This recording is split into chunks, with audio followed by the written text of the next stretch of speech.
He sent for a Christmas bride, but her hidden gift saved the ranch he was about to lose. By the time the first snow settled over the Broken Lantern Ranch, Wyatt Harlan had already stopped praying for miracles. He stood in the pale morning cold with his hat pulled low and a folded bank letter clenched in his rough hand.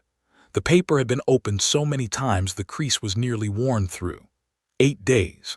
That was all it said in plain, cruel words.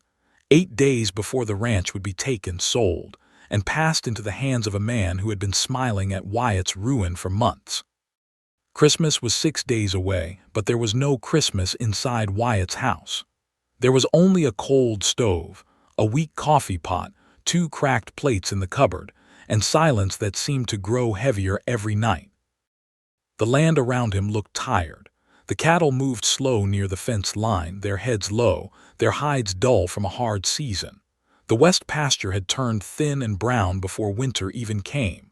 The barn leaned as if it had lost the strength to stand straight. One gate hung crooked on a single hinge, groaning every time the wind pushed against it. Wyatt looked at that hinge longer than he should have. His father had built that gate. His father had built nearly everything here with hands that never learned how to rest. The house, the barn, the first well cover, the little smokehouse behind the cottonwood trees. Wyatt could still remember being a boy, following behind him in dust, carrying nails in a coffee tin, and thinking there was no stronger man alive. Now the place was coming apart under Wyatt's care. That was the shame that bit deepest. Not hunger, not debt, not the cold, shame. A bay horse shifted in the barn behind him and gave a soft sound. Wyatt folded the bank letter and tucked it into his coat pocket. He had work to do, even if work no longer looked like rescue. Work kept a man from standing still long enough to hear his own thoughts. He crossed the yard, boots crunching over frost, and stopped at the post near the bunkhouse. A new nail held a notice from the bank. He had not torn it down because tearing it down would not change the truth. The Broken Lantern Ranch was marked, and Sela's Vane was waiting. Vane owned land to the south, cattle to the north, and men in town who laughed too quickly at his jokes. He had made Wyatt 3 offers already, each one lower than the last.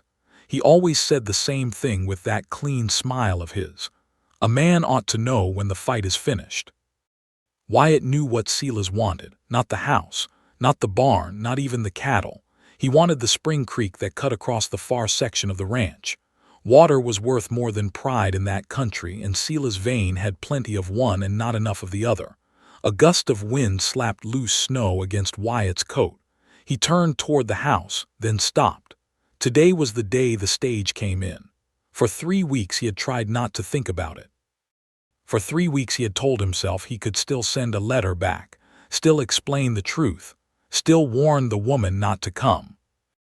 But every night he sat at the table with a pen in his hand and no honest words that did not make him look small. He had placed the notice in a Kansas paper after a long, lonely evening when the rain came through the kitchen roof and the lamp nearly went out. Widowed rancher seeks practical wife. Home, land, honest work, and future offered. He had written those words with his jaw tight and his heart hollow. He was not widowed, not exactly. His wife had died 3 years before the drought came, and grief had made the house larger than any man could fill alone. But the part about the home, land, and future had not been as solid as it sounded. He had not written about the foreclosure. He had not written about the dead calves from the dry summer. He had not written about Sela's Vane riding the ridge like a buzzard. He had not written that the future he offered might last only 8 more days. By noon, Wyatt hitched the wagon and rode into Ash Hollow. The town sat low in a bend of frozen road, all smoke, wood, and December dust. A wreath hung crooked on the mercantile door. Someone had tied red cloth around the hitching post outside the church. Children ran past with sticks and laughter, their cheeks bright from the cold. Wyatt watched them without smiling. He waited near the station with his hands in his pockets while the wind worried at his coat. A few townsfolk glanced his way. Some nodded. Most looked away quickly. Folks were kind until a man's trouble lasted too long. After that, trouble made them nervous. The stage came in late, wheels grinding over frozen ruts, horses steaming in the cold. The driver climbed down stiffly and opened the door. A woman stepped out. For one breath, Wyatt forgot the bank, forgot Sela's vein, forgot the failing ranch. She was not what he had imagined. He had pictured someone soft, maybe hopeful, maybe frightened enough to need steadying when she climbed from the stage. But this woman stepped down by herself, holding the rail with one gloved hand and carrying a worn leather satchel in the other. Her brown coat was patched at the cuffs. Her dark green dress had been mended neatly near the hem. A loose strand of auburn hair had slipped free from beneath her bonnet, and the wind pushed it across a face that looked tired but not weak. She turned back to the stage and pulled a heavy trunk toward the edge.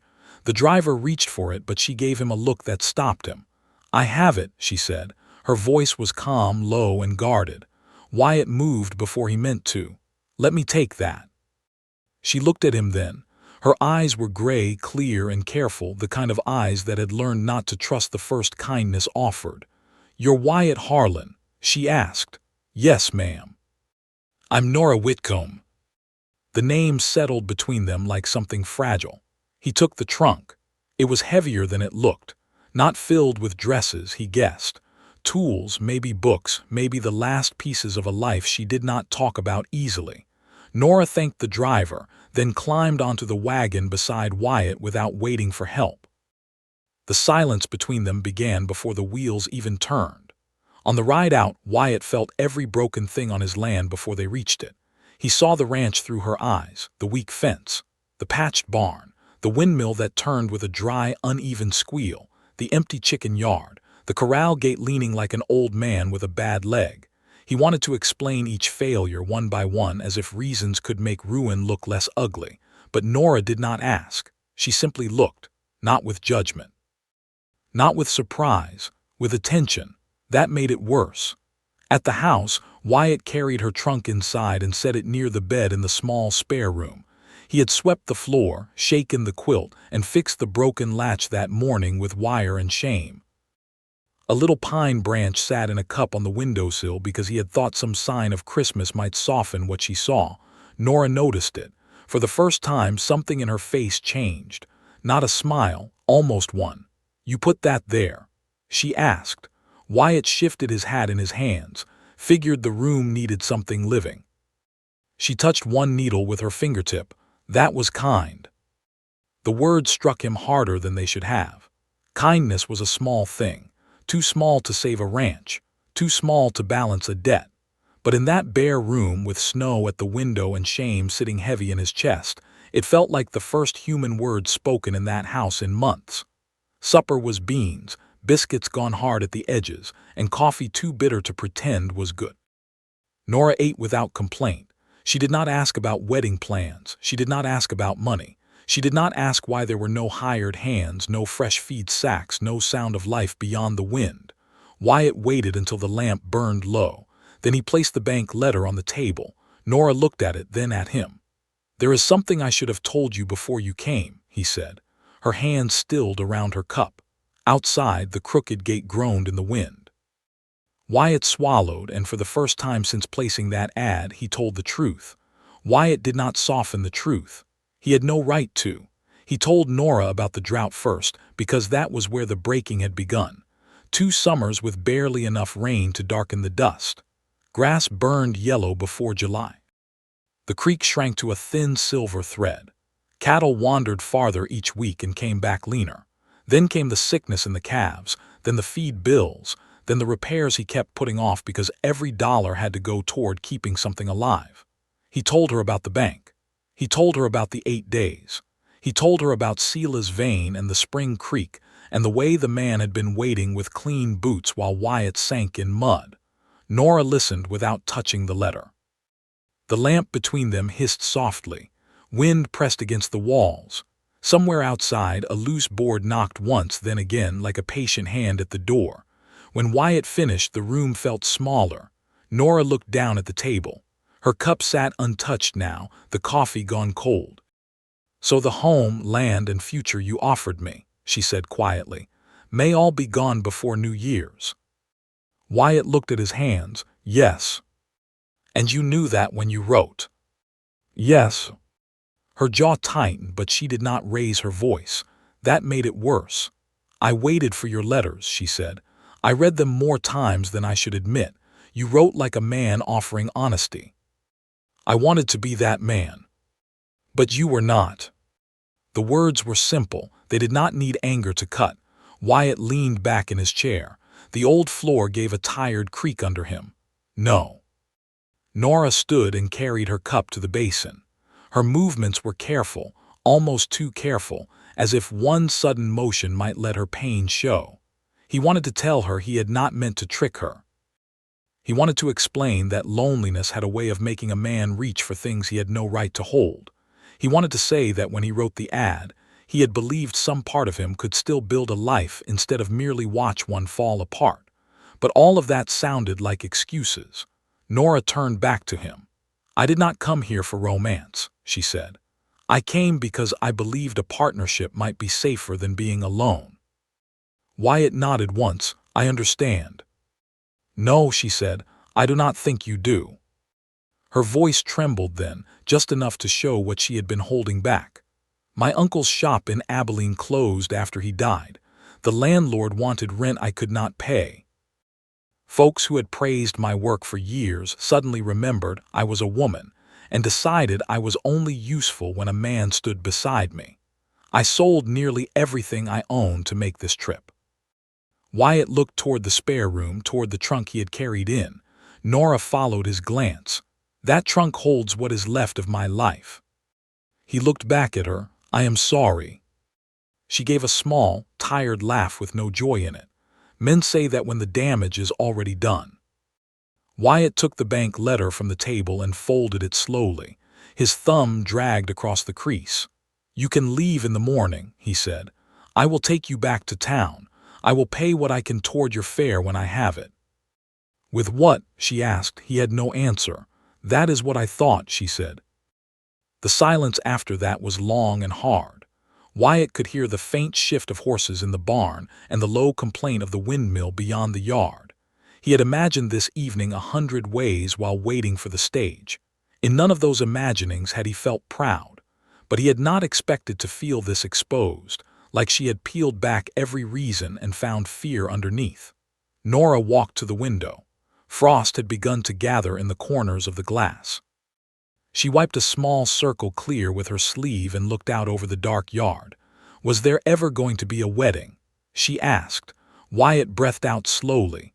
"Only if you wanted one after knowing the truth." She turned. "You planned to tell me after I arrived?" "Yes. After I had nowhere else to go." His eyes lifted to hers. "Yes." That answer cost him, but it was the only one left. For a moment, Nora looked as if she might cross the room and slap him. Instead, she nodded once, as though something had been confirmed. "My father used to say a weak nail can still hold if a man stops pretending it is strong," she said. "So here is the weak nail, Mr. Harlan. You lied. I am angry. I am also too tired and too poor to run back into the cold just to prove a point." Wyatt sat still. "I will stay through Christmas," she continued. "Not as your wife, not yet, not under a lie. I will stay as a worker with a roof over her head and a say in every decision that affects her." "You have it." "I mean every decision." "You have it," he said again. Nora studied him, measuring whether the promise had weight. "And if the bank takes this place," she said, "we decide what comes next without pretending the other person owes more than they do." Wyatt nodded. "Fair. No more hidden letters. No more half-truths. No more making choices for me because you think despair gives you the right." "I understand. I hope you do." She picked up the bank letter from his hand and opened it. Her eyes moved across the lines. Wyatt watched her face, expecting fear, maybe regret, but something else settled there instead, a strange stillness. The kind he had seen in old trailmen before a storm. "How much is owed?" she asked. He told her. She looked at the letter again. And the date. "December 28th. 8 days." "Yes." She set the letter down and looked toward the stove.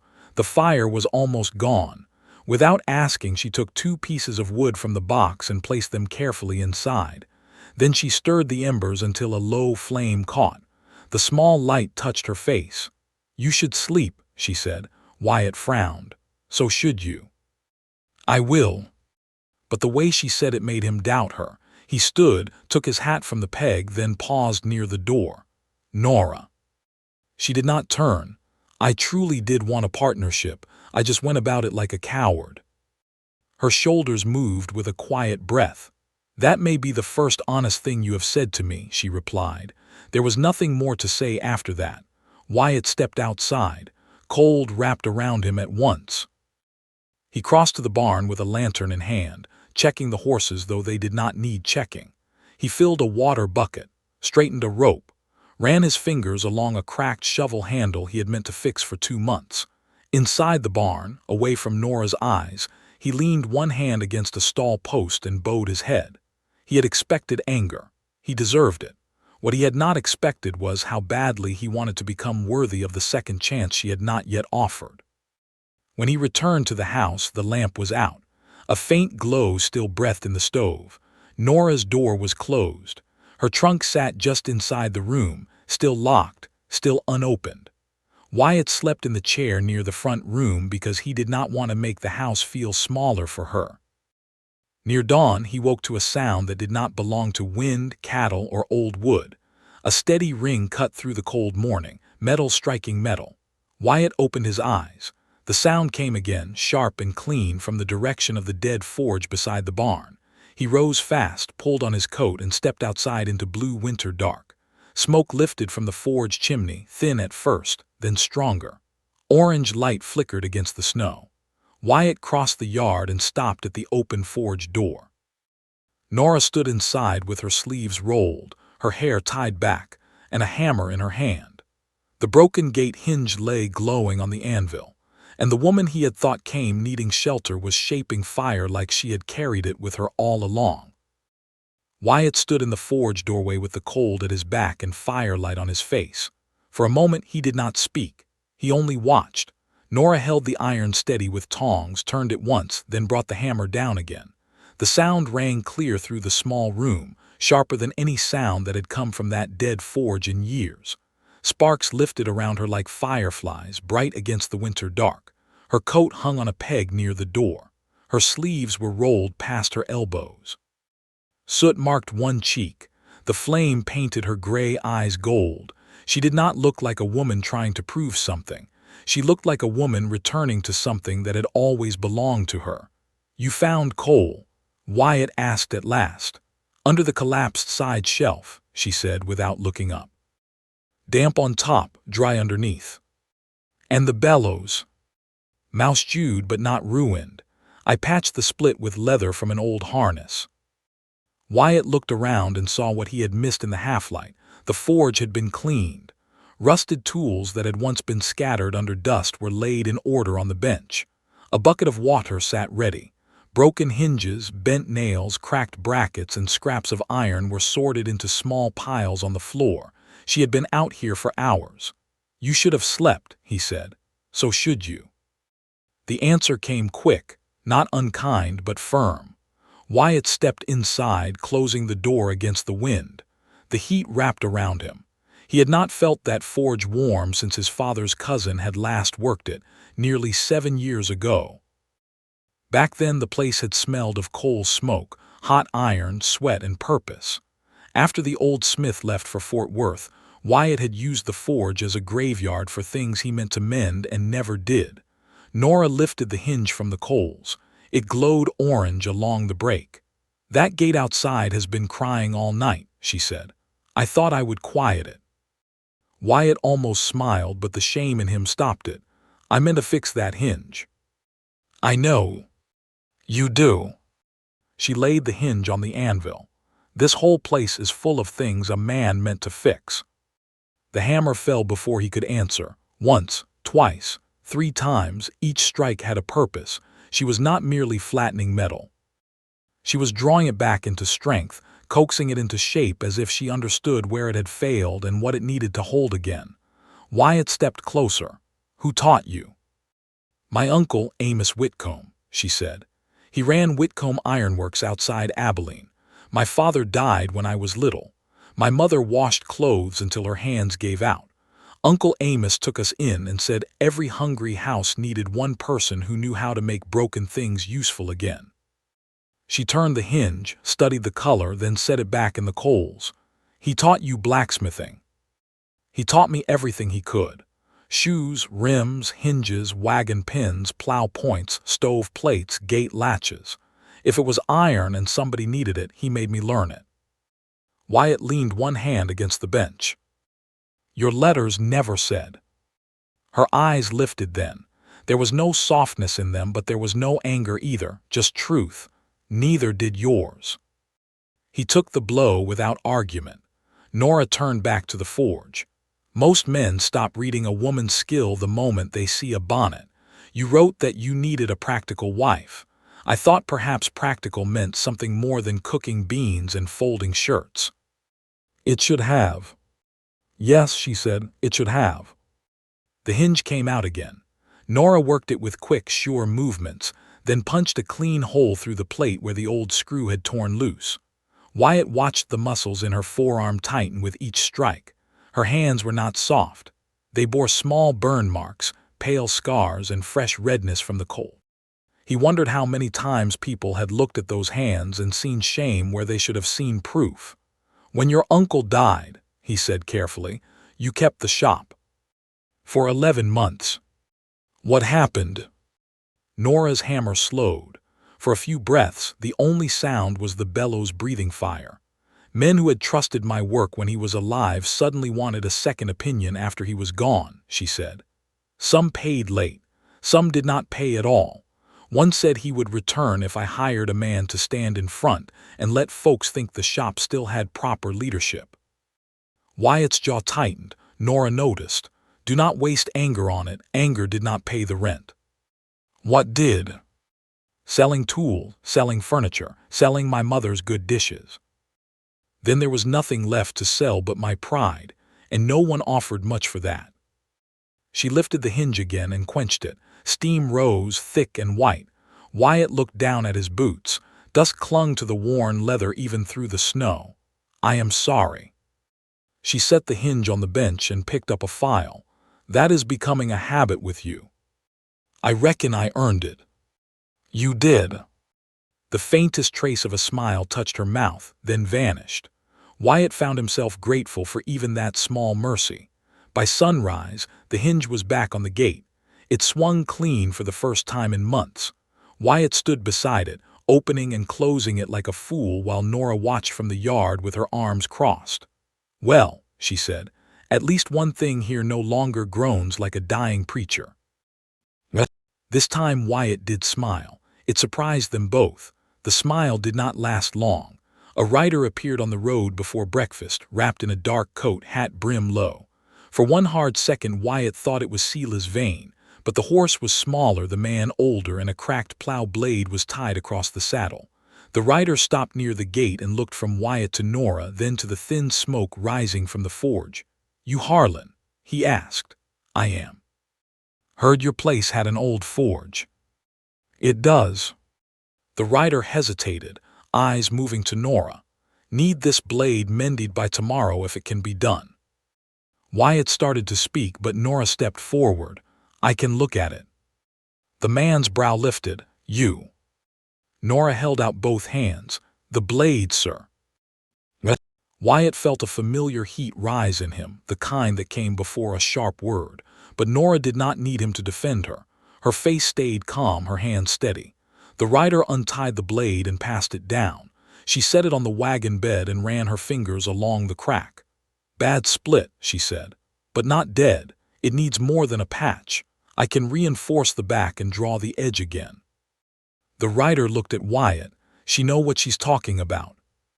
Wyatt looked at Nora. He thought about the lie that had brought her here. He thought about the trunk in the spare room, the shop she lost, the hinge swinging clean behind him. "Yes," he said, "she knows more than I do." Nora did not look at him, but her fingers paused on the blade for half a breath. The rider grunted. "Price." Nora named one. He frowned. "That much." That blade breaks in frozen ground. You lose a day and maybe a mule. My price is cheaper than that." The old man stared at her, then gave one short nod. "Tomorrow, then." "Tomorrow." He rode off, leaving the blade behind. Wyatt watched until the rider disappeared beyond the bend. "First dollar," he said. "Not yet," Nora replied. "First promise, dollars come after the work holds." That sentence stayed with him. The day unfolded differently after that. Wyatt fed the cattle, then returned with broken things he had stopped seeing as work: a cracked shovel brace, a bent wagon pin, a stove handle, a torn chain link. Nora sorted them without complaint, telling him which could be saved and which should be melted down. By afternoon, 2 more people came. A woman from town brought a broken latch wrapped in cloth. A teamster left a twisted harness ring. Each one looked doubtful at first. Each one left with a price, a time, and a reason to come back. The broken lantern ranch did not look saved. Not yet. But for the first time in months, people were bringing something to Wyatt's land besides pity. Near dusk, Nora stood outside the forge, wiping soot from her cheek with the back of her wrist. Wyatt carried a bucket of water from the well and set it near the door. "You do not have to carry for me," she said. "I know." "Then why do it?" He looked toward the little line of repaired pieces cooling on the bench. "Because I know how to carry. I am trying to learn the rest." Nora looked at him for a quiet moment. Then she took the bucket without another word.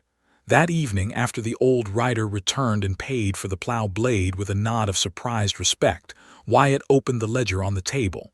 The amount was small, almost laughable against the debt, but it was not nothing.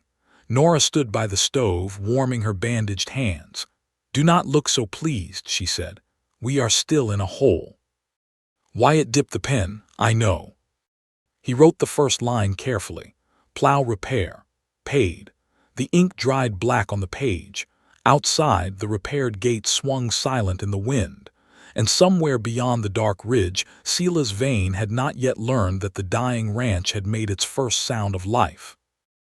If this small turn touched your heart, stay with the story, because the real test of Nora's gift is still waiting in the cold. By the 4th morning, the Broken Lantern Ranch sounded less like a place waiting for its end, and more like a place arguing with death. The forge rang before sunrise.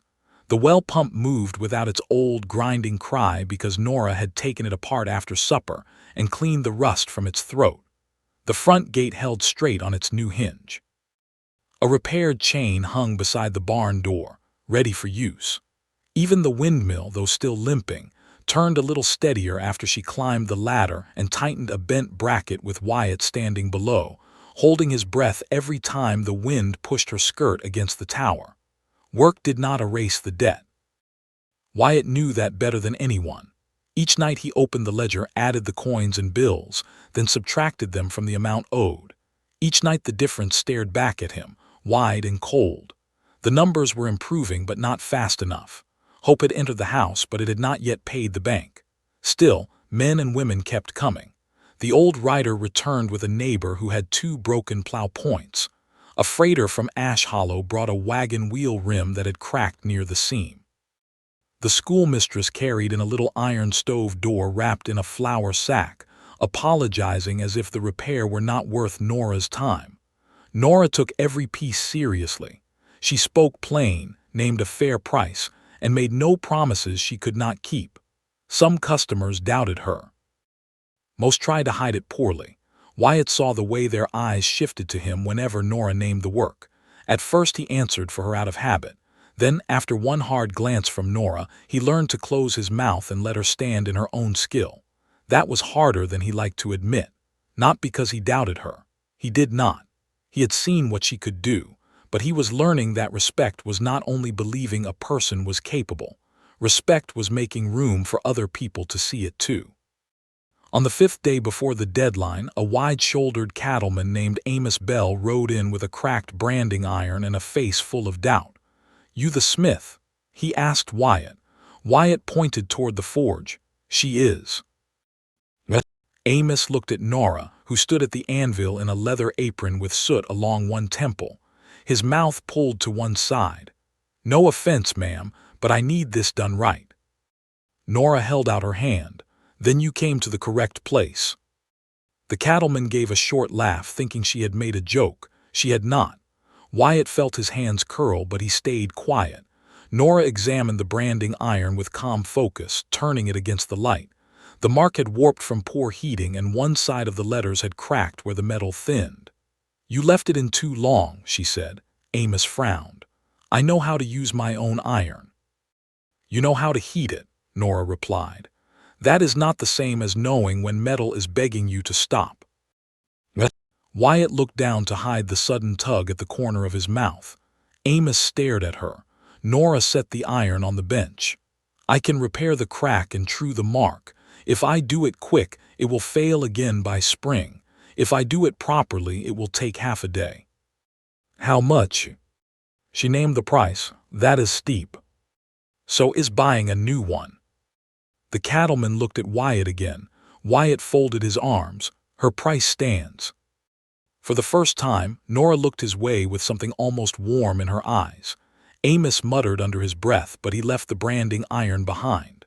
By sunset, when he returned and pressed the repaired mark into a scrap plank outside the forge, the burn came clean and even. The cattleman stared at it.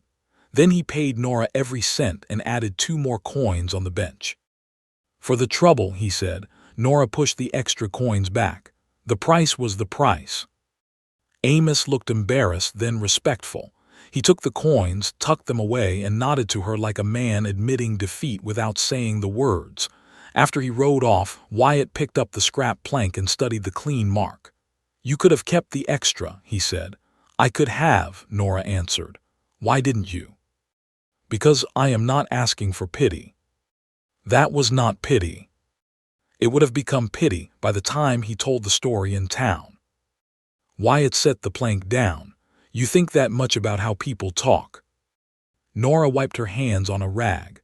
"A woman in a trade must think about everything twice. Her work, her price, her tone, her silence, her clothes, her mistakes. A man can have one bad day and still be called tired. A woman has one bad day and becomes proof that she never belonged near the fire." Wyatt had no answer ready. Nora seemed to expect none.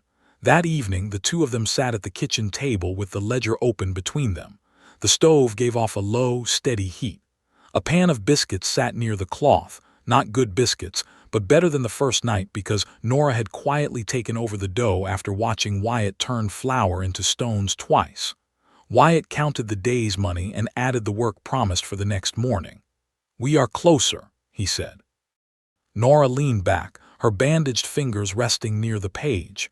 "Closer is not paid." "No." "How short?" He hesitated. She noticed. "Wyatt." He told her. The number landed hard. For several breaths, the only sound was the fire shifting in the stove. Nora looked at the ledger, then toward the window where night pressed black against the glass. Her face gave little away, but Wyatt had started to understand her silences. Some were walls, some were wounds. This one was thinking. "There is one more thing," she said. He waited. "In my trunk." Wyatt's eyes lifted. Nora stood and walked to the spare room. He heard the key turn, then the trunk lid creak open. When she returned, she carried a cloth bundle tied with string. She set it on the table, but her hand stayed on top of it as if holding down a memory. "My uncle made decorative ironwork when regular repairs slowed," she said. "Not fancy enough for rich houses back east, but good enough for people who wanted beauty in hard places. Hinges shaped like leaves, fireplace hooks, door pulls, cross braces for gates, small things that made a plain home feel cared for." She untied the bundle. Inside were sketches, dozens of them, some on clean paper, some on torn flower labels, some on the backs of old receipts. Gate hinges shaped like wheat stalks, a stove handle with a twisted vine pattern, a door latch worked into the form of a flying swallow, candle sconces simple enough for a ranch house but graceful enough to make a person look twice. Wyatt touched one page with the edge of his finger. "You drew these." "Most of them. Some were my Uncle S. I improved what I could." "They are beautiful."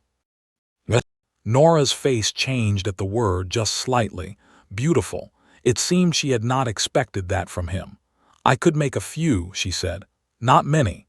There is scrap enough for smaller pieces.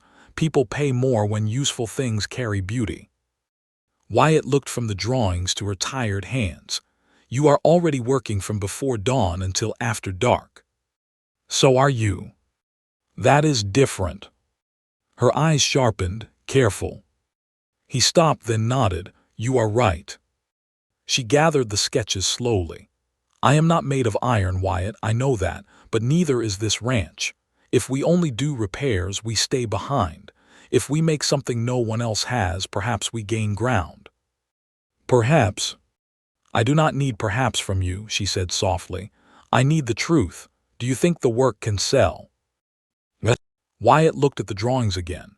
He pictured the Christmas market in Red Mesa, 3 counties of ranchers, merchants, wives, miners, freight men, and families spending what they had saved for the holiday. He had heard of it. He had never attended because it always seemed like a place for people who had extra money and lighter hearts. Then he pictured Sela's vein riding up after foreclosure, smiling at the spring creek. "Yes," Wyatt said. "I think it can sell." Nora's shoulders lowered a fraction. "But not here," he added. "Not enough people, not enough time." She looked at him with steady eyes. "Red Mesa." He stared at her. "You know of it." "I heard 2 customers mention it today," she said. "Christmas Eve market, starts at dawn, runs into the night." "That is nearly 40 miles. Then the horses will need good feed. We would have to pay for a stall. Then we better sell enough to make the stall look cheap." He almost laughed, but the risk was too large for laughter. "We would have 1 day left after," he said. "If weather turns, if a wheel breaks, if we fail to sell, the bank will not care that we tried." Nora folded the cloth back over the sketches. Her fingers lingered on the knot. "I have lost a shop by staying careful," she said. "I do not wish to lose another chance the same way." The words settled into Wyatt. He saw then that the ranch was not the only thing at stake. Nora was not only helping him keep his father's land. She was standing before the ghost of every man who had doubted her, every customer who had walked past her door, every bill that had taken her uncle's shop piece by piece. If she failed here, it would not only be another closed door. It would be proof the world had been trying to force on her for years, that she should have never believed in herself. Wyatt reached for the ledger and turned it toward her. "Then we plan it right," he said. Nora looked at him. "No guessing," he continued. "No pride. No hiding numbers. We count the cost, choose what to make, and decide together." For a long moment she said nothing. Then she sat back down. Together they worked by lamplight, choosing which designs could be made with the metal they had, which would sell fastest, which might catch the eye of someone with deeper pockets. Wyatt wrote lists. Nora marked sketches. The night deepened around the house. The wind moved under the door, but neither of them rose to block it. For the first time since Nora arrived, the room did not feel like 2 strangers waiting for ruin. It felt like a plan. Near midnight, Wyatt went outside for more wood and stopped in the yard. A rider sat beyond the fence line, still as a fence post beneath the moonless sky. Only the pale breath of his horse gave him away. Wyatt's hand tightened around the wood handle. The rider turned and moved off before Wyatt could call out. But Wyatt knew the shape of that horse. Sela's vein had seen the forge burning, and now he knew the dying ranch was no longer dying quietly. Part 5 began before the sun had any color. Nora was already at the forge, turning scrap iron into something that looked too graceful to have come from a failing ranch. Wyatt stood beside the workbench, sorting pieces by size and quality the way she had taught him. Good iron in one pile, brittle iron in another, pieces worth saving near the fire. Pieces too weak for anything but nails in a rusted bucket by his boot. He had not slept much. Neither had she. The shape of Sela's Vane's horse had stayed in Wyatt's mind long after the rider disappeared into the dark. He had told Nora about it when he came back inside with the wood. She had listened without surprise, only tightening the knot around her sketch bundle. "Then he knows we are trying," she had said. Wyatt had nodded. "Yes." "And that troubles him." "I hope it does." "No," she said, looking straight at him. "Do not hope for a proud man to be troubled. Troubled men do careless things." Now in the blue cold of early morning, Wyatt kept looking toward the road. Nora noticed but said nothing at first. She had a small hinge on the anvil, one shaped like two crossing wheat stalks. It had taken her nearly an hour just to draw the shape from the iron. She worked slower on decorative pieces than on repairs, not because she lacked skill, but because every line had to look intended. The hammer fell in careful rhythm, not hard, not rushed. Like a heartbeat trying to stay calm, Wyatt picked up a twisted length of iron and held it out. "This one." Nora glanced at it. "Door pull, heat one end first. I will show you how to taper it." "You trust me near the fire now." "I trust you to listen." "That is not the same thing." "No," she said, and the corner of her mouth moved. "But it is a beginning." Those small moments had become dangerous to him. A look, a half smile, a quiet answer that did not carry a blade. He found himself holding them too carefully, as if one wrong word might send her back behind the walls she had built from loss and disappointment. He did not blame her for those walls. A man like him had added stones to them. By mid-morning, the forge was warm enough that the frost melted from the window edges. A row of finished pieces cooled on the bench, 2 sets of gate hinges, 4 stove hooks, 3 simple latches, and a fireplace tool handle with a smooth twist down the center. Nora had also repaired a wagon pin for a teamster due back after noon and reshaped 3 horseshoes for a neighbor. Her hands trembled when she set the hammer down. Wyatt saw it. She tried to hide it by reaching for the coal shovel. He took the shovel first. "Sit down," he said. Nora's eyes sharpened. "Do not start giving orders." "I am asking poorly." "You are." He set the shovel aside. "Then I will ask better. Sit for 5 minutes before your hands give out." "My hands are fine." "They are shaking." "They have shaken before." "That does not mean they should." The room went still except for the fire. Nora looked away first.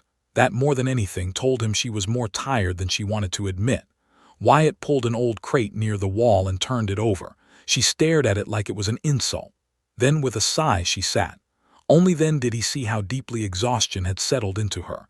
The shadows under her eyes, the tightness around her mouth, the way her shoulders stayed lifted, ready for work even while resting. He poured water from the bucket into a tin cup and handed it to her. She took it with both hands. For a few quiet breaths they listened to the fire. "My uncle used to make me sit when my strikes started landing wrong," she said. "I hated him for it." "Was he right?" "Usually." "That makes it worse." "It does." Wyatt leaned against the bench. "What was he like?" Nora looked into the cup as if the answer were hiding there. "Big voice, bad knees, strong hands. He sang when he worked, but only half the words, so every song sounded broken. He kept peppermint in his pocket for children who were scared of the horses. He could curse a bad weld for 10 full minutes and then cry over a lame dog." Wyatt smiled softly. "Sounds like a good man." "He was." Her voice thinned. "He believed I could do anything until the day he died. After that, I found out belief does not transfer easy." Wyatt studied her face in the forge glow.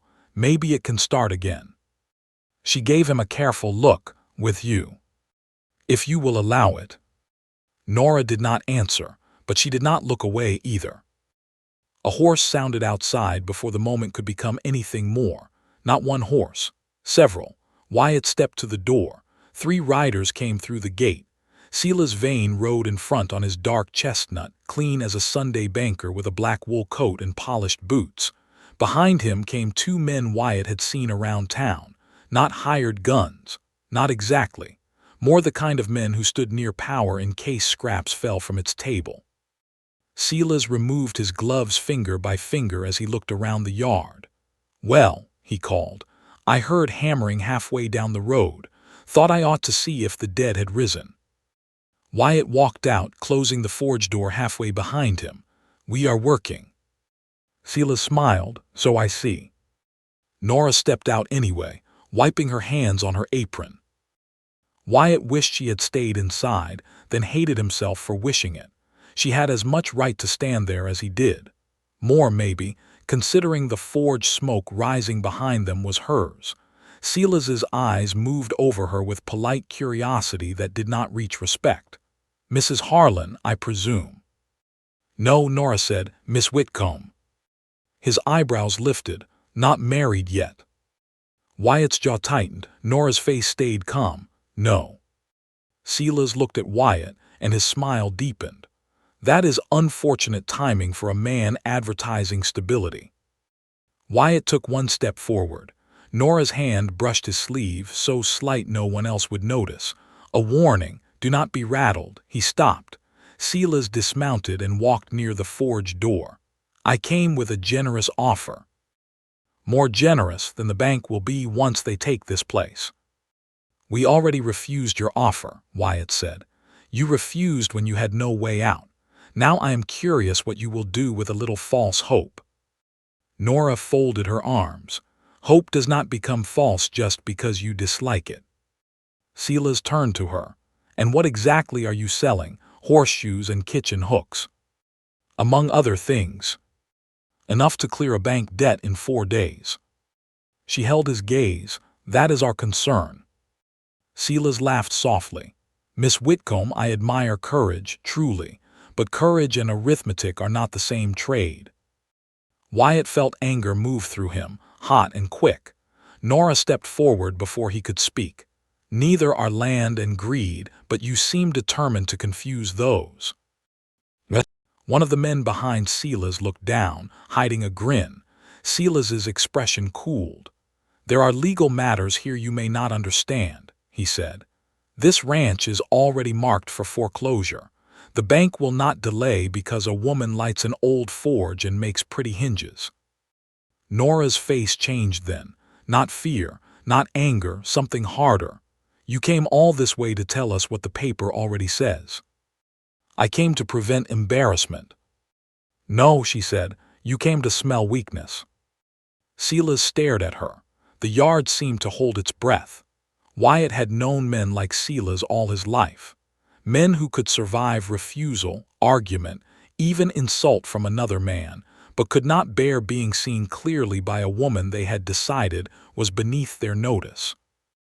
Silas put his gloves back on slowly.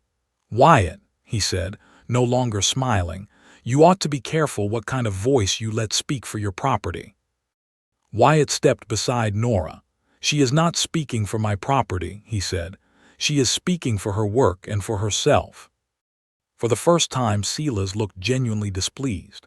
Then his eyes moved past Wyatt to the open forge door where the finished iron pieces rested on the bench. He took in the shaped hinges, the latches, the polished hooks. Something sharp flickered in his face, calculation. He had not expected beauty. He had expected desperation.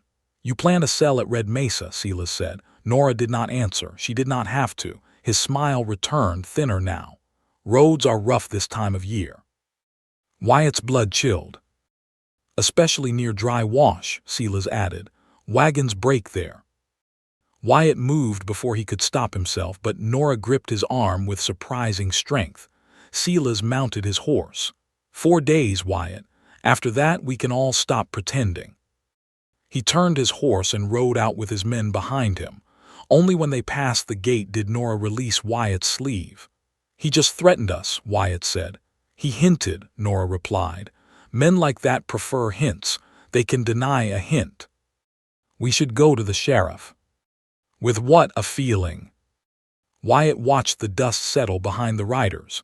"Then we changed the route." Nora looked toward the road, thinking, "The northern trail. Longer. Safer. Maybe. Then longer is cheaper than broken wheels." They went back inside the forge, but the air had changed. The fire still burned. The work still waited. Yet now every sound outside made Wyatt lift his head. By late afternoon, a small miracle came wrapped in plain clothes. Mrs. Adeline Mercer from town arrived with her 2 sons and a cracked stove grate. She had heard of Nora's work and wanted the repair done before Christmas if possible. While Nora examined the grate, the older boy stared wide-eyed at the decorative hinges on the bench. My ma would like those, he said. Adeline gave him a gentle hush, but Nora looked up. They are for sale, Nora said. Adeline touched one hinge carefully. I have not seen work like this since my husband took me through Denver. The word spread warmth through Nora's face before she could hide it. Adeline bought the pair of hinges and ordered a matching latch for after Christmas. She paid in full. When she left, Wyatt wrote the sale into the ledger. The number was still not enough, but it was closer. Nora stood beside him, looking at the page. He is afraid, she said. Silas. Yes. Wyatt glanced toward the yard. He did not look afraid. Proud men rarely do, but he came here because something changed. Wyatt looked at the little pile of money in the box, then at the woman who had made it possible with blistered hands and a courage that did not ask permission. If this works, he said, people will know your name. Nora swallowed. That may be what scares me most. Why? Because if they know it, they can reject it again. Wyatt closed the ledger gently. Then let them know mine with it, he said. Not to hide yours, to stand beside it. Nora looked at him for a long time. The forge flame moved in her eyes. Finally, she said, do not say things like that unless you mean to live by them. I do. I will remember. I hope you do. That night they worked until the stars were cold and sharp over the ranch. Wyatt learned to file edges clean. Nora shaped 2 more hinges and a door pull that looked like a small branch bending in the wind. Every piece carried more than iron now. It carried a chance. Near midnight, as Nora wrapped the finished work in cloth, Wyatt stepped outside and checked the wagon wheels. On the rear axle he found a fresh cut in the retaining strap. Not broken. Not yet. But weakened enough to fail on a rough road. He held the lantern close and his stomach turned cold.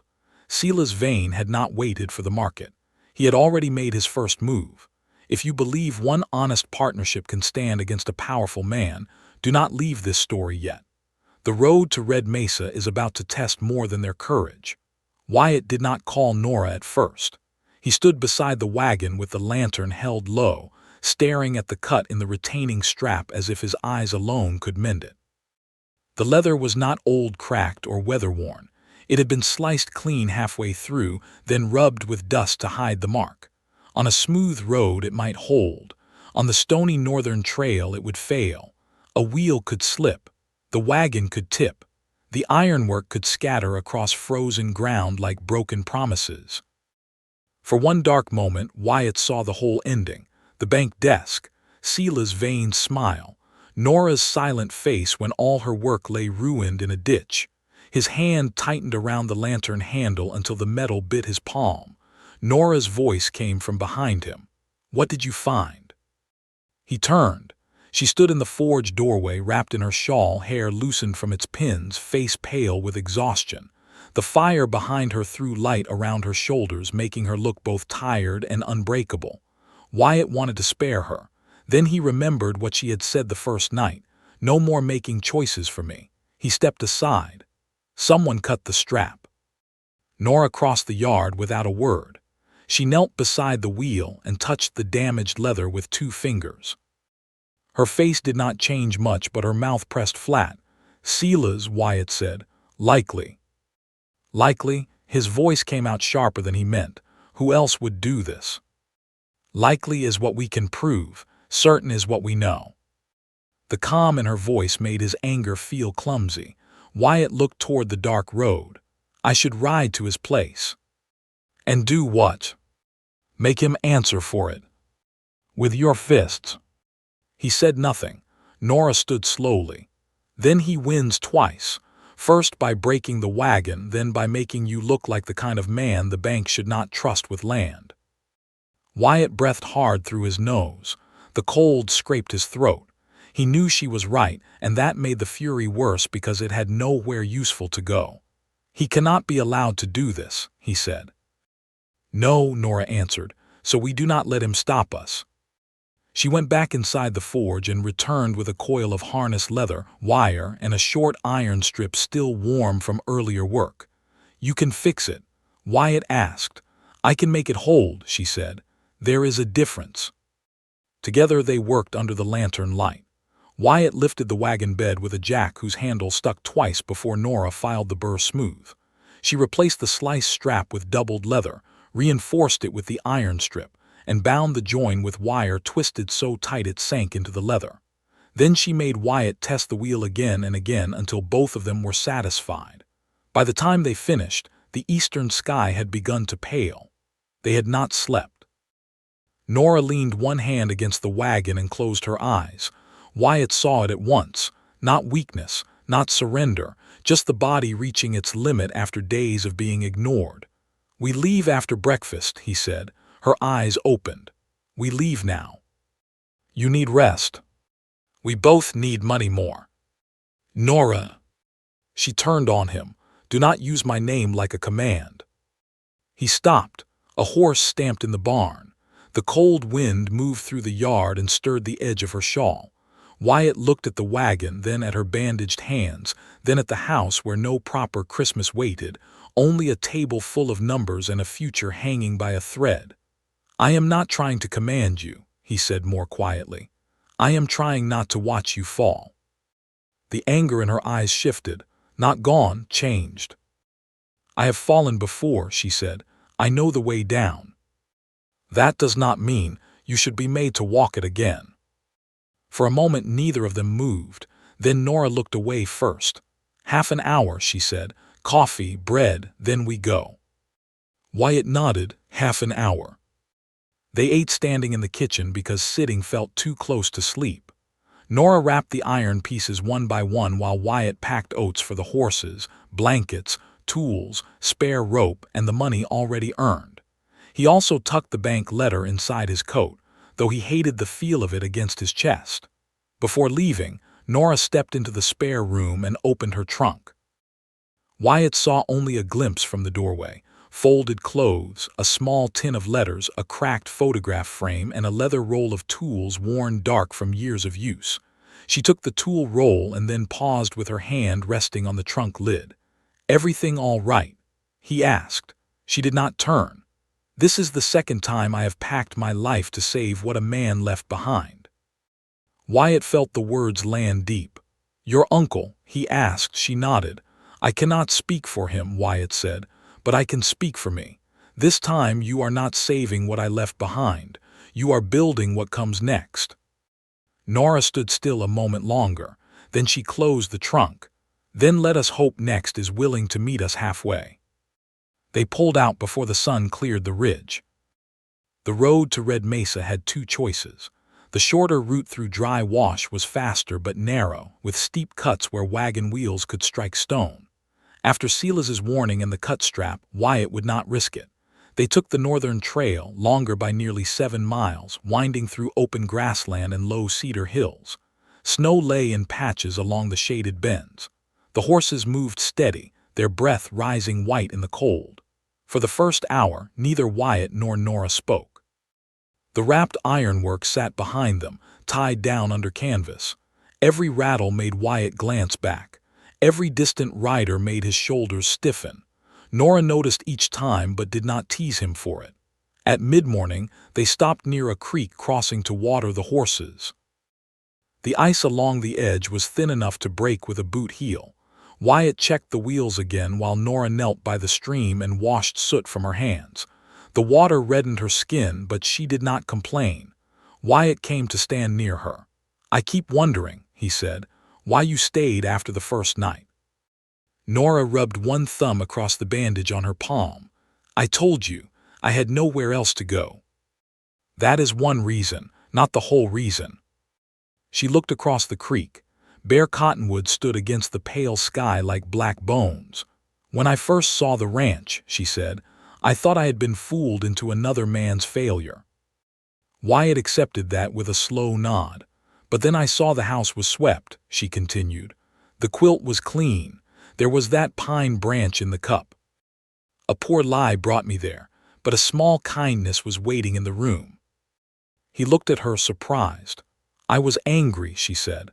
"I still am in some places, but I have known men who lied because they enjoyed power. You lied because you were ashamed of needing help. That does not make it right." "No." But it makes it different. Wyatt looked down at the creek moving under the thin ice. I do not know how to be helped. I noticed. A quiet laugh escaped him before he could stop it. Nora's mouth softened. The moment was small, but on that frozen road it felt warm enough to remember. They moved on. Near noon the sky changed. Clouds gathered from the west, low and thick, swallowing the sun. The wind sharpened. Dusting snow began to cross the road in thin white lines. Wyatt studied the hills ahead. The northern trail bent through a stretch of cedar woods before opening toward Red Mesa. If weather worsened there, the road could hide ruts and stones. We should push through before it thickens, he said.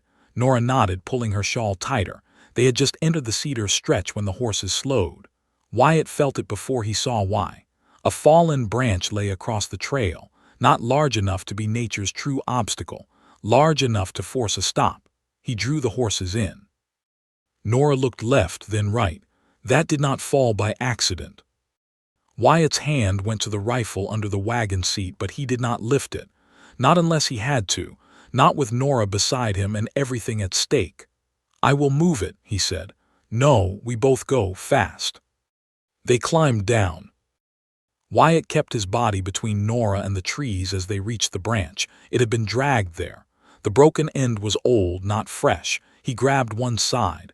Nora took the other. Together they pulled it clear. Then a man stepped from the trees, not Sila's, one of the men who had ridden with him. He held his hands open, but his smile carried no peace. Road's rough ahead, he said. You folks might want to turn back. Wyatt stepped forward. Move aside. The man glanced at the wagon. Valuable load. Nora's voice cut in, calm as cold iron. Not yours. Another rider appeared behind the wagon. The horses tossed their heads. Wyatt's heart slammed hard. This was not a fight he wanted. Not here. Not with the wagon trapped between cedar trees and snow beginning to fall heavier. The first man kept smiling. Mr. Vane only wants a fair chance to speak. Then Mr. Vane can learn to write a letter, Nora said. The man's eyes hardened. Wyatt moved one hand slowly toward the tool hanging from his belt, not a weapon, only a heavy wrench Nora had packed for repairs. He did not want blood. He wanted distance, time, road. Then Nora did something he did not expect. She turned her back on the man and walked to the wagon. Nora, Wyatt warned. She reached under the canvas and pulled out one of the iron stove hooks. It was long, polished, and beautifully twisted, with a curved end shaped like a small leaf. She held it up so the man could see. You tell Sila's Vane something for me, she said. This is what he is afraid of, not Wyatt's temper, not the bank, not even the ranch. He is afraid people will see that something useful and beautiful can come from a place he already decided was dead. The man stared, confused despite himself. Nora laid the hook back under the canvas. Now move. For a breath, nothing happened. Then a third voice came from the road behind them. I believe the lady gave you instruction. Wyatt turned. An older freight driver sat on a wagon at the bend, two younger men beside him. Behind them was another wagon, then another, all headed toward Red Mesa. The driver's face was half hidden by a gray beard, but his eyes were sharp. The men from the trees looked at the freight wagons, then at Wyatt, then at Nora. Trouble like darkness and loneliness. Witnesses made it expensive. Without another word, Silas's men mounted and rode off through the cedar brake.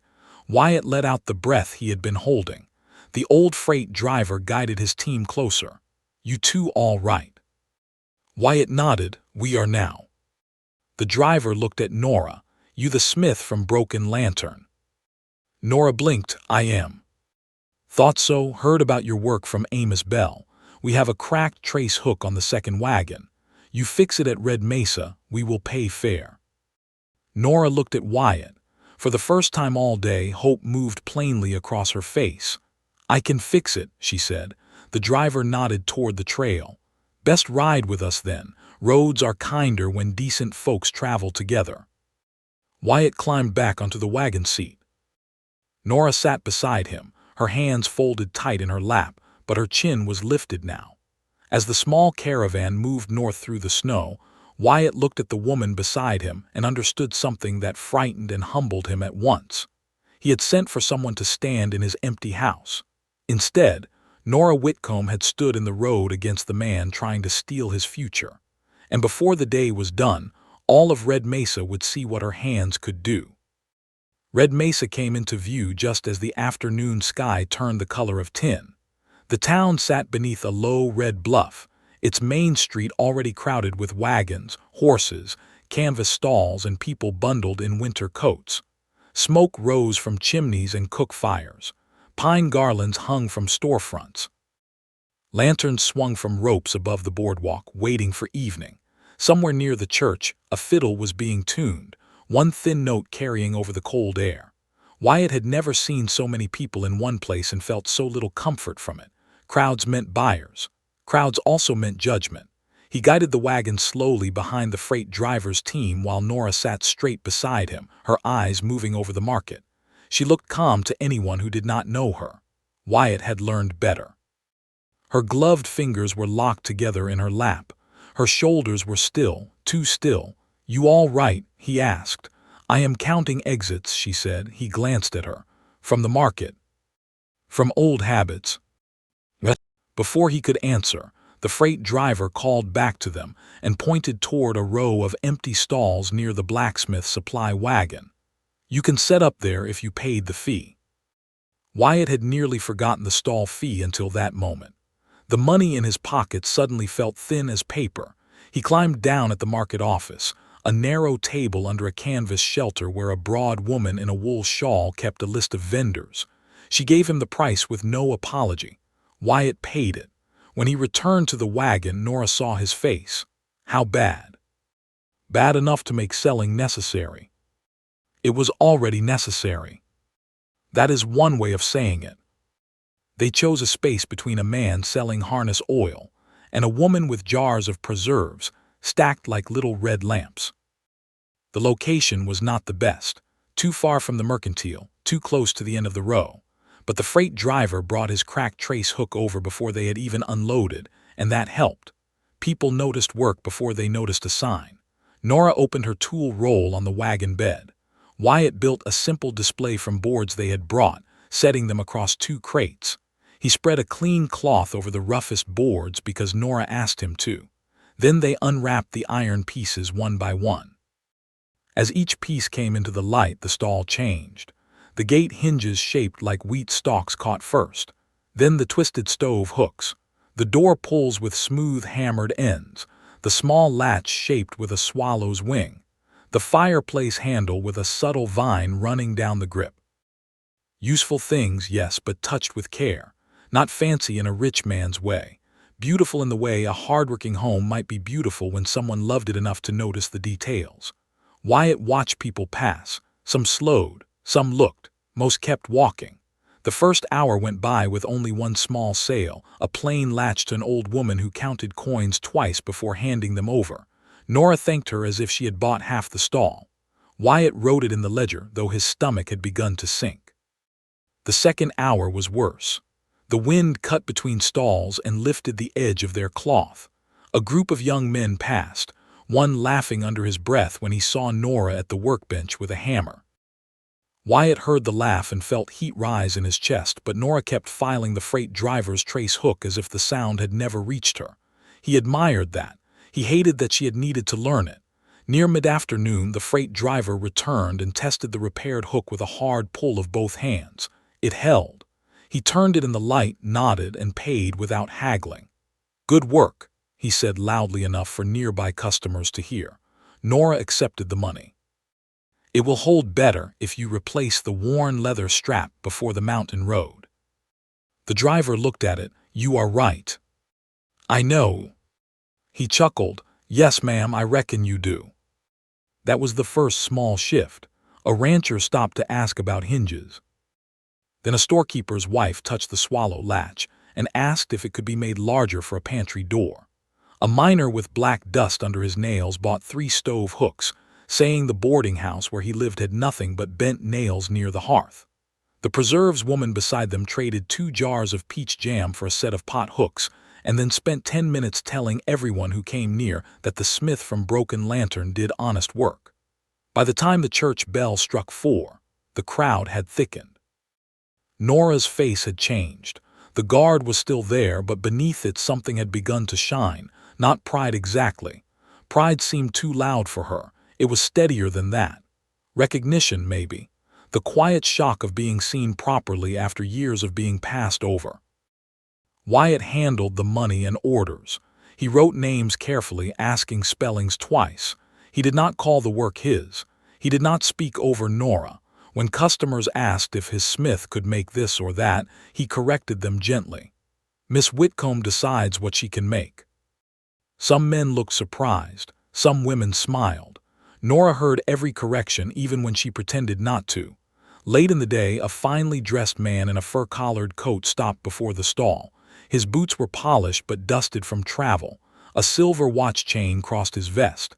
He studied the decorative hinge shaped like a cottonwood leaf, the finest piece Nora had made. "Who forged this?" he asked. Nora stepped forward. "I did." He looked at her hands first, then her face. "May I?" She nodded. He lifted the hinge carefully, turning it over to inspect the back, the join, the finish. Wyatt watched Nora's fingers tighten at her sides.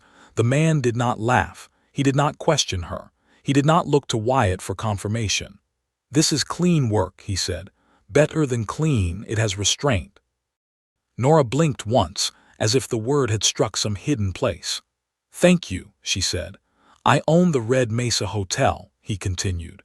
"We are replacing our dining room doors in January. I had planned to order hardware from Denver, but I would rather pay for local work if it can match this standard." Wyatt stopped breathing for a second. Nora did not. "How many doors?" she asked. 6 sets. Hinges, pulls, latches, perhaps more if the rooms follow." The market noise seemed to fade around them. Nora named a fair price for the first 6 sets, then a delivery date far enough out to do the work properly. Wyatt could tell she was fighting the urge to make the price smaller so the man would not leave. The hotel owner did not leave. He nodded. "Write it up." Wyatt opened the ledger with fingers that felt suddenly clumsy. The deposit alone was more than they had made all afternoon. When the man walked away with the cottonwood hinge wrapped under his arm as a sample, Nora stood very still. Wyatt leaned closer. "Breathe." "I am." "Not much." She drew in a slow breath, then another. "That order," Wyatt said, keeping his voice low, "changes everything." "No," Nora replied, but her voice was not cold. "It gives us a chance. Everything changes when we do the work and the work holds." He looked at her and something in him softened so sharply it almost hurt. "First promise," he said. She turned to him. A faint smile touched her face. "Dollars come after." They both remembered. For a little while hope walked openly between them. Then Sela's vein arrived. Wyatt saw him beyond the lantern rope, standing near the mercantile with 2 men beside him. His dark coat was buttoned high. His hat brim cast a shadow over his eyes. He was not smiling now. He was watching the stall, the customers, the ledger, the way people leaned closer to Nora's work instead of passing by. Nora saw him a moment later. The warmth left her face, but not the strength. Sela's crossed the street slowly. He stopped in front of the display and picked up a door pull without asking. He turned it over in his gloved hand. "Pretty," he said. Nora reached forward and took it from him. "Careful, it is already sold." His jaw tightened. Wyatt stepped beside her. "Leave Sela's." "Leave a public market." Sela's looked around with mock surprise. "I believe I have the same right to stand here as anyone." "You do not have the right to trouble us." "I am not troubling anyone. I am admiring craftsmanship." Nora held his gaze. "You would not know what to do with craftsmanship unless you could buy it cheap and put your name on it." A few nearby people went quiet. Sela's noticed the audience and smiled again, but it took effort. "Miss Whitcomb, you misunderstand me. I came to make an offer." "No. You have not heard it. I heard enough from your men on the road."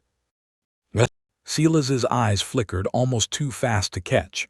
Wyatt saw it. So did Nora. A storekeeper nearby shifted closer, listening.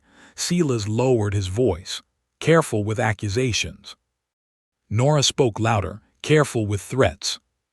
The market around them seemed to tighten. Silas looked at Wyatt then. You are letting her speak boldly for a woman whose future depends on your roof.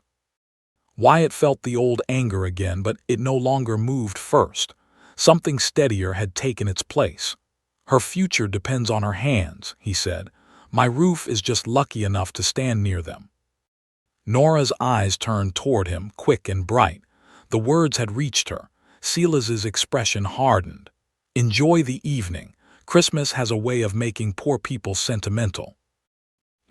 He turned and walked off, but Wyatt did not miss the look he gave the hotel owner across the street. A look like a man choosing a new target. By nightfall, the market glowed with lantern light. Snow began to fall, soft and thin. People moved through the rows with packages under their arms, children pointing at sweets, women choosing ribbons, men pretending not to care about gifts until something caught their eye. Nora and Wyatt sold nearly everything. The ledger filled with names. The cash box grew heavy. Still, when Wyatt counted quietly behind the wagon near 10 o'clock, his chest tightened.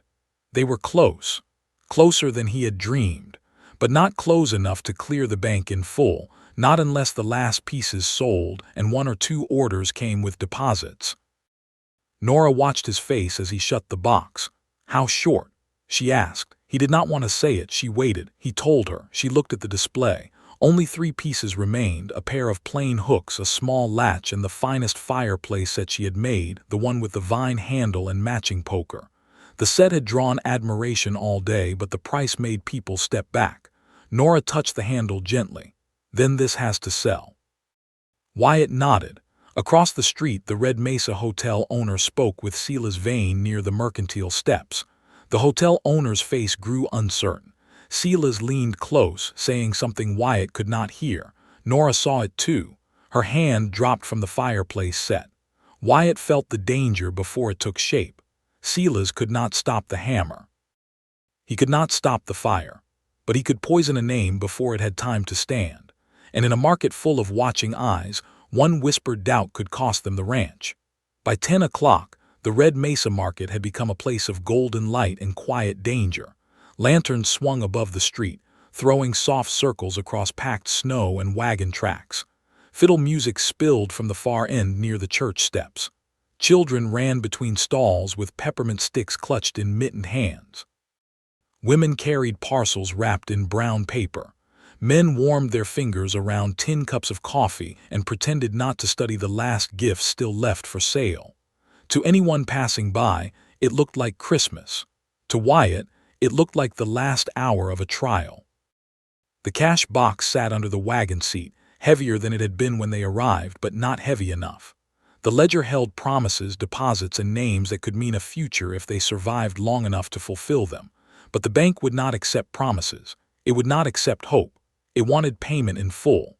Nora stood beside the display with her gloved hands folded tight in front of her apron. Only 3 pieces remained on the cloth-covered boards, the plain hooks, the small latch. The fireplace set with the vine-shaped handle, the finest thing she had made. All day people had admired it. They had lifted the poker, traced the twisted handle, smiled at the leaf detail near the hook, and then set it down when they heard the price. Not because it was unfair. Because beauty was often the first thing poor homes denied themselves. Wyatt watched the Red Mesa hotel owner across the street. The man who had placed the large order earlier stood beside Silas Vane under the mercantile awning. Silas spoke softly, too softly for Wyatt to hear. The hotel owner's face had changed from confidence to hesitation. He glanced toward Nora's stall, then back at Silas. Nora saw it all. She did not move. Wyatt leaned toward her. I can go speak to him. No. He placed an order. If Silas is lying to him, he should hear the truth. He should, Nora said, but not from a man charging across the street with anger in his eyes. Wyatt looked down, realizing his fists had already tightened. Nora's voice softened. Let him come back if he means to. And if he does not, then we sell to someone who does. She said it steadily, but Wyatt heard the strain beneath the words. A young couple stopped to look at the remaining latch. The woman admired it, but the man shook his head and whispered that a plain latch from the mercantile would do. Nora thanked them anyway when they left. Her smile held until they turned the corner, then disappeared. The market thinned a little as the cold deepened. Wyatt counted the difference in his head again and again until the number became a weight behind his eyes. So close. That was the cruelty of it. Not failure from far away, but failure with the finish line in sight. A church bell rang the half-hour. Nora reached for the fireplace set and straightened the cloth beneath it, though it was already straight. Wyatt recognized the movement. It was what people did when they needed to touch something because they could not control anything else. "Nora," he said quietly. She did not look up. "Do not tell me it will be all right." "I was not going to." "Good. I was going to tell you the work deserved to be seen, whether it sells tonight or not."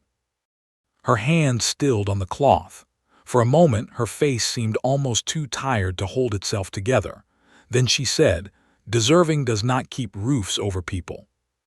"No," Wyatt replied, "but it keeps something alive in them." Nora looked at him then. The lantern light softened the soot still caught near her temple. "You have changed since I arrived." "I have had a stern teacher." "She sounds unpleasant." "She is honest." That drew a quiet breath from her that might have become a laugh on a kinder night. Then the hotel owner crossed the street. Wyatt straightened. Nora did not. She stood still as the man approached their stall, his fur collar dusted with fine snow. "Miss Whitcomb," he said. "Sir." He glanced at Wyatt, then back to her. "I must ask something directly." "You may." "Mr. Vane tells me the Broken Lantern Ranch will belong to the bank in a few days, possibly to him after that. He suggests any order placed with you may become impossible to complete." Wyatt felt the words like a hard shove. Nora's face stayed calm, but her hand curled once at her side. "Mr. Vane is correct that the ranch is under a bank deadline," she said. "He is wrong about what that means for my work." The hotel owner waited. "I do not sell what I cannot make," she continued. "I do not take deposits I mean to lose. The order you placed is written here, priced fairly and timed honestly. If the ranch survives, I will fill it from the forge there. If the ranch does not survive, I will still fill it from whatever forge I can rent, borrow, or build with my own hands." Silas had crossed behind him now and stood within hearing distance, wearing a polite smile. Nora lifted her chin. "My name is on that order," she said. "Not the bank's, not Mr. Vane's, mine." A few nearby vendors had gone quiet. The hotel owner studied her. "You would still complete it?" "Yes." "How can I know that?" Nora reached beneath the stall and pulled out the leather tool roll from her trunk. She opened it on the table. Inside lay her hammer, tongs, punches, files, a small hardy tool and measuring cord worn dark from use. "Because this is my shop," she said. "The building can change. The fire can move. The work goes where I go." Wyatt felt something in his chest tighten and then give way. He had thought saving the ranch meant keeping land, water, and old boards standing. Nora had just reminded him that survival was sometimes a person refusing to let the world name them ruined. The hotel owner looked at the tools for a long moment. Then he removed his gloves. "I believe you," he said. Silas's smile thinned. The hotel owner reached into his coat and took out folded bills. "I will increase the deposit to half. Consider it my place in your schedule." Nora blinked. Wyatt stopped breathing again. The man counted the money onto the table. "And I will take the fireplace set for my wife. She has been telling me for years the dining room hearth looks like it belongs to a jailhouse." A soft laugh moved through the nearby crowd. Nora touched the fireplace set but did not lift it right away. For the first time all evening her hand was not steady. "Thank you," she said. "No," the man replied. "Thank you for speaking plainly." Wyatt wrote the payment in the ledger. His fingers shook badly enough that the first number came out crooked. He did not care. The amount was more than enough to cover the shortfall. Enough. The word moved through him so strongly he had to set the pen down. Nora looked at the ledger, then at Wyatt. Neither spoke. They did not need to. Silas stepped closer, his voice low and sharp. A sentimental purchase does not make a business. The hotel owner turned. No, good work does. The preserves woman beside the stall crossed her arms. And folks around here remember who tries to spoil Christmas for honest workers. Another vendor nodded. The freight driver, standing near his wagon with a cup of coffee, added, "We also remember men who block roads." Silas looked around and saw the one thing he could not buy quickly enough, a crowd that no longer admired him. His face hardened beneath the lantern light.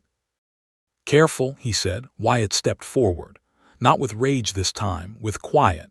"No, Silas, you be careful. Every person here heard enough tonight to know what kind of man smiles when a family's land is in danger. If you have business, take it to the bank. If you have threats, swallow them before they cost you more than pride." The market went still. Silas's eyes locked on Wyatt's. For a second, Wyatt thought the man might do something foolish. But Silas had always been brave only when the ground was already tilted in his favor. Here, with witnesses, he only adjusted his coat and looked at Nora. "You may win a night," he said. "Land is another matter." Nora began wrapping the fireplace set for the hotel owner. Her voice was calm. "Land can be bought," she said. "Respect has to be earned." Silas turned and walked away. No one followed him. After he vanished into the dark end of the street, the market seemed to breathe again. The hotel owner left with the fireplace set under his arm. The plain hooks sold 5 minutes later to the church caretaker. The small latch went to a young mother who said it would go on the cupboard where she kept sugar from her children. By 11, the display boards were empty. By 11:15, the ledger was full. By 11:30, Wyatt and Nora sat on the back of the wagon behind the stall, counting the money beneath a lantern shielded from the wind. They counted once, then again, then a third time because neither of them trusted joy on the first try. Wyatt finally sat back, his hat in his hands. "It is enough."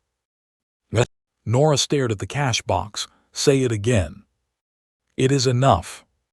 Her eyes closed. She did not cry, not fully, but one tear slipped free and tracked through the soot on her cheek. She wiped it away quickly, almost angry at it. Wyatt pretended not to see, then decided she deserved better than pretending. "You earned that tear," he said. Her mouth trembled. "I did not ask for it."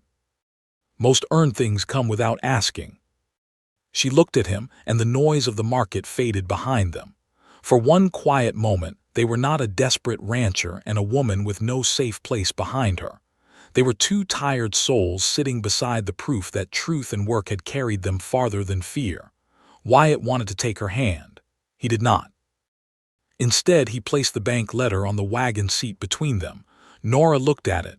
"Tomorrow morning." "Tomorrow morning," he said. The church bell rang midnight. Christmas Day had arrived in Red Mesa with the snow falling soft over the empty stall. Wyatt stood and began tying down the wagon. "We should leave now." Nora looked toward the warm lights of town. "The horses are tired." "So are we." "Yes. But the bank opens at 9. She nodded and rose. Before climbing onto the wagon, she turned back toward the empty stall. Her fingers touched the edge of the board where her work had rested all day. Wyatt waited. "What is it?" he asked. Nora looked at the street, at the lanterns, at the footprints of all the people who had stopped to see what her hands could make. "For the first time since Abilene," she said, "I do not feel like I disappeared." Wyatt's throat tightened. "You did not disappear," he said. "Some folks were just too blind to see you." She looked at him with tired eyes, but something warm lived there now. They climbed onto the wagon and pulled away from Red Mesa as Christmas lanterns faded behind them. The cash box sat beneath Nora's feet. The ledger lay wrapped in cloth between them. Snow whispered against the canvas. On the road home, neither of them saw the rider who left town before them. Silas Vane had lost the market, but he had not yet lost the bank. The road home felt longer than it had any right to be. Snow fell in thin, slanting lines across the dark trail, soft enough not to blind the horses, steady enough to make the world feel uncertain. The wagon wheels creaked over frozen ruts. The canvas behind them snapped in the wind, though there was little left under it now except empty crates, rope, and the boards from their market stall. The cash box rested at Nora's feet. Wyatt looked at it every few minutes, not because he doubted her hold on it, but because he could not quite believe it was real. Money had weight, he had forgotten that. Debt felt heavy too, but debt was a ghost that sat on a man's chest. This was different. This was earned weight, hammered weight, sold before witnesses weight. Nora sat wrapped in a blanket, her shoulders curved against the cold. Her eyes were open, fixed on the road ahead, but Wyatt could tell she was fighting sleep. "You can rest," he said. "So can you." "I am driving." "I noticed." "You have the cash box." "I also noticed." A quiet smile pulled at him. Even near exhaustion, she could still sharpen a sentence. For a while, they listened to the horses breathe. Then Nora said, "What happens after the bank?" Wyatt kept his eyes on the trail. "We ride back to the ranch." "And after that?" "We sleep for a day." "That is not a plan." "It is the first plan I have liked in years." This time she almost smiled. He tightened the reins as the wagon passed through a narrow bend between cedar trees. The memory of Silas's men on the road came back too easily. Every shadow looked like a rider. Every branch seemed placed by a hand, but the trail stayed empty and the horses moved with tired patience. After a while, Wyatt answered properly. "After the bank, we fill the orders, the hotel first, then the pantry latch for Mrs. Mercer, then the mining hooks. The ranch needs feed, lumber, and a new windmill blade before spring. I can sell 2 old saddles in town, maybe the broken reaper too if anyone wants parts." Nora turned her head slightly. "You have been thinking." "I am trying it." "It suits you better than despair." He looked at her then, just a brief glance. "You would know." "Yes," she said. "I wore despair long enough to recognize the fit." The words settled gently between them. No one spoke for another mile. Near the old creek crossing, they stopped to water the horses. The moon was hidden, but the snow gave the ground a pale shine. Wyatt climbed down stiffly and nearly stumbled when his boots hit the frozen earth. Nora reached for the cash box, ready to carry it. "Leave it," he said. "I am right here." She looked at him. He understood at once and corrected himself. "Or bring it if that is what lets you breathe." She held his eyes a moment, then lifted the box and climbed down. "Thank you." "For what?" "For not making me explain fear." He looked toward the creek, where the horses drank through a broken skin of ice. "I have made you explain too much already." Nora stood beside him, the box held against her coat. "You have also listened." The simple words warmed him more than the blanket around his shoulders. They were lifting themselves back onto the wagon when the sound came. Hoofbeats, fast. Wyatt turned, one hand going to the rifle under the seat. Nora froze with one foot on the wagon step. A rider came through the dark from the direction of Red Mesa, hat pulled low, horse lathered from hard travel. Wyatt drew the rifle halfway free before the rider called out, "Harlan, hold." The voice was not Sila's. It was the hotel owner, Mr. Aldridge. Wyatt lowered the rifle but did not let go of it. "What is it?"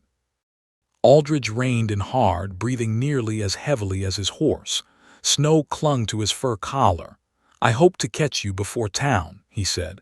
"Vane left Red Mesa ahead of you." "We know." "No, you do not." Aldridge leaned forward in the saddle. "He rode to Ash Hollow. I heard him tell one of his men he had business with Garrison before morning." Wyatt felt the cold move under his skin. Nora stepped closer. "The banker." "Yes, I do not know what he plans, but he was angry enough to forget who might be listening." Wyatt looked toward the dark road ahead. Ash Hollow was still hours away. If Silas reached the banker first, he might try to twist the debt, buy the note, claim a fee, pressure Garrison, anything to delay them past the deadline. Wyatt did not know the law well enough to know what was possible, and that ignorance frightened him more than the road. Nora's grip tightened on the cash box. Can the bank refuse payment? Aldridge hesitated. I am not a lawyer. But men with money often find ways to make simple things complicated. Wyatt's jaw set. Then we ride through. The wagon will slow you, Aldridge said. Take one horse. Reach town before the bank opens. Wyatt looked at Nora. She already knew what he was thinking. No, she said. Nora. No, do not ask me to sit in a wagon in the dark with every dollar while you ride ahead alone. Aldridge can ride with you. And if Sila's has men between here and the ranch. Wyatt stopped. She was right. Aldridge looked from one to the other. I can take the cash box and ride ahead.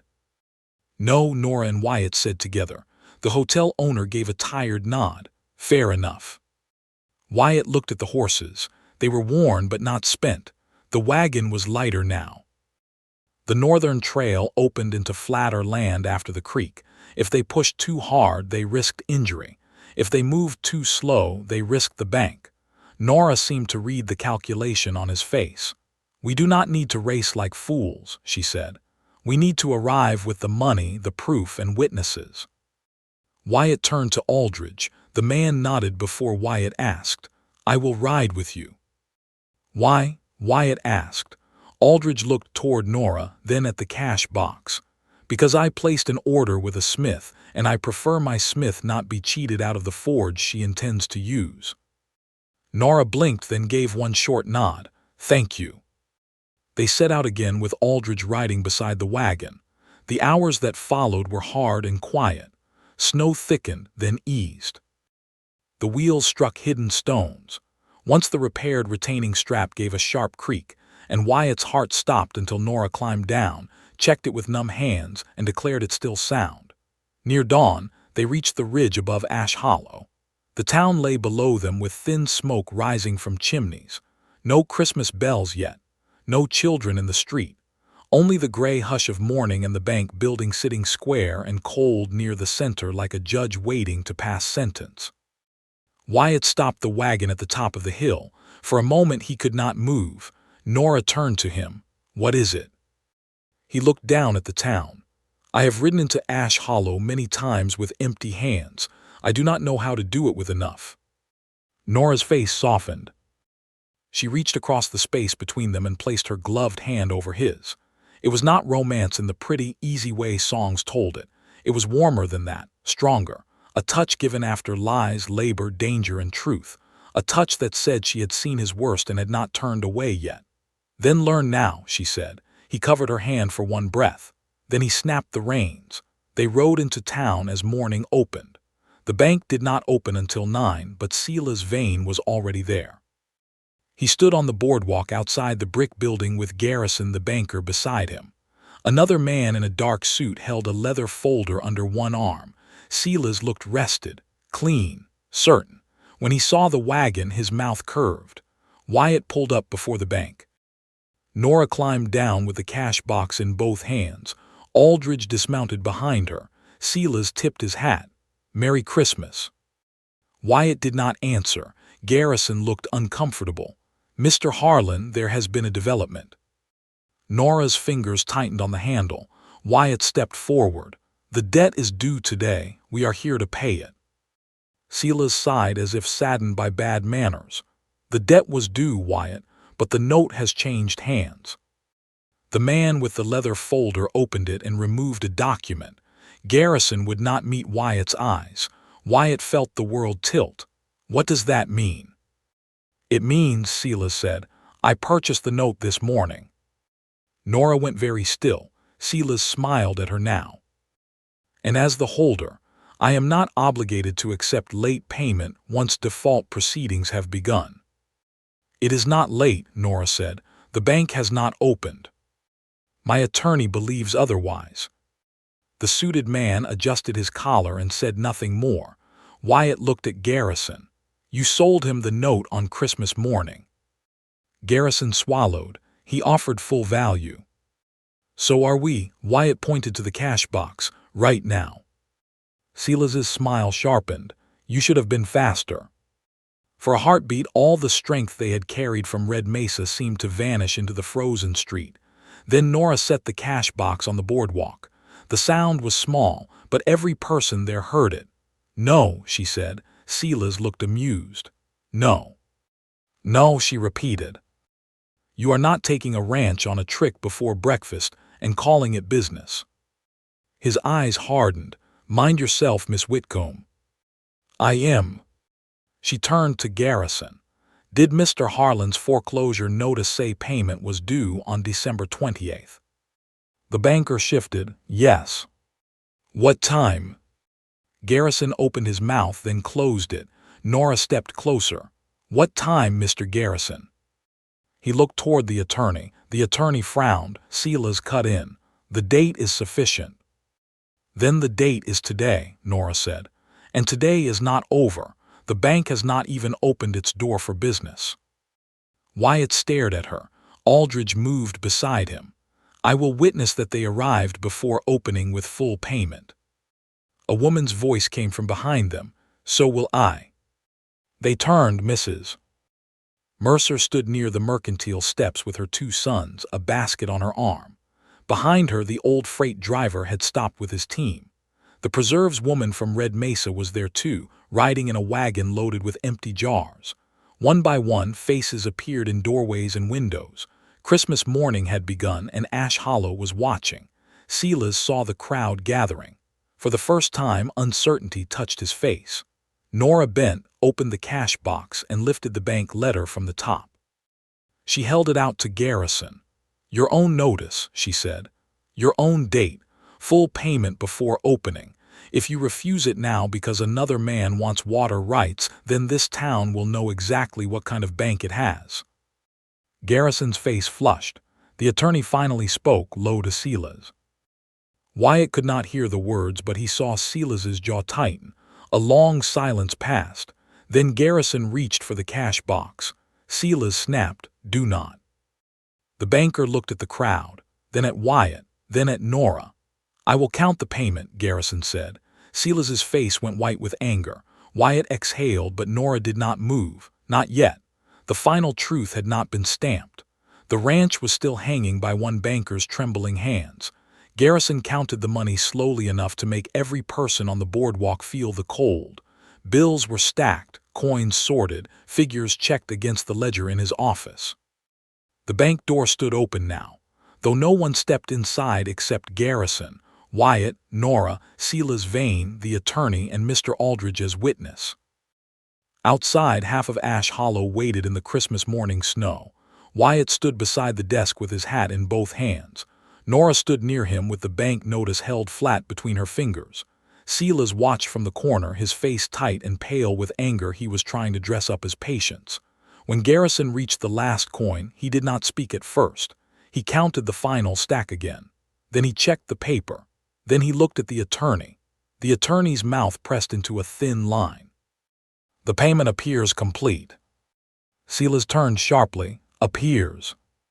The attorney did not look pleased to say it. "It is complete." Nora closed her eyes for one short breath. Wyatt did not move. He had lived too long under bad news to trust good news before it had a signature. Garrison cleared his throat.